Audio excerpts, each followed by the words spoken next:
The level of devastation here at Mepe indeed cannot be quantified. Apart from inconvenience caused to residents and the displacement, businesses are equally bearing the brunt of this situation. I have with me one businessman to share his story with us, and for him, this definitely is going to kill his business. As to why, we want to know. So give us your name and tell us what you do. I'm Cosmos from Mepe. This enclave alone, for instance, this house belongs to a customer of me. At least a week, it takes close to 1,500 worth of goods. At as now, it's no more to be located. The area alone, I have about 150 customers. They are nowhere to be found. So I can say my business is totally collapsed. So the government have to come to our aid to help us as a business. Us, we don't know what to do as time goes on. You told me you are into some distribution business, and these people are your customers that you supply goods to. And now that this flood situation is here, you're unable to reach them, and some even owe you. Beyond this community, which other communities do you supply goods to, and what can you tell us about the conditions of those your customers in other communities that have been flooded? The same price to the overbank, that is Mapatiti Copper. I have a customers over there, the same price to them. They also know where to be found. The same applies to Dover. Customers there, they are nowhere to be found. The same applies to Tokpo, Bato, a suburb of Bato, a village there. The same applies. All the customers are nowhere to be found. The same time they owns me, that means my business capital is in danger. So what are you going to do now? For now, I'm traumatized. As a businessman, I have to go back to the drawing board and see what I can do to raise my business again.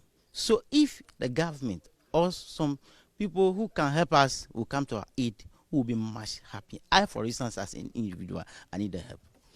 Can you quantify how much you have lost within the space of a week or two? Say averagely on a daily basis, the amount of money you're able to make. On weekly basis, the amount you're able to make averagely.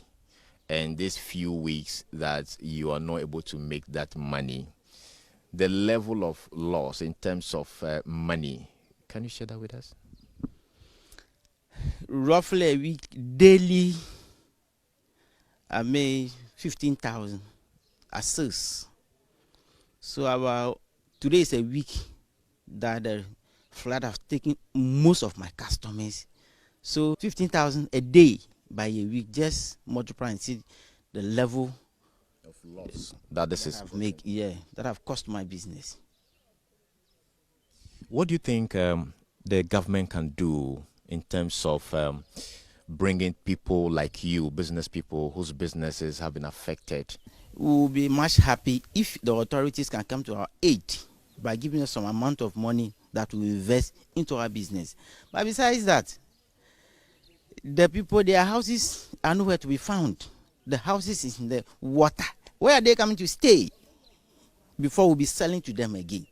So the government have to come to our aid. One, the people whose house is in the mesh of the water, they should find a place for them so that they stay, so that we can also continue our business with them over there. As it stands now, what do you think the banks can do for business people like you who have lost a lot of money, yet you are owing the banks? What should the banks do so that at least they can alleviate your suffering? The same appeal I'm appealing to the government, I will appeal the same to the banks too, so that if they can give us a grace period to pay their money for them, or they'll give another capital to invest in the business. All right. So that's the story from Harry Cosmos Amevo, who is a businessman here in the Volta region, North Tongue area, who has about 150 customers in this enclave alone, but cut across Central Tongue, South Tongue, and North Tongue. According to him, most of his customers are nowhere to be found. Their homes have been submerged in the water, and locating them is a problem. And according to him, the money he makes daily, he cannot make that money now because of the flood situation. He's appealing to government to come to their aid and to the banks to allow them some grace period so that those who have lost their businesses can come back. Carlos Caloni, Joy News.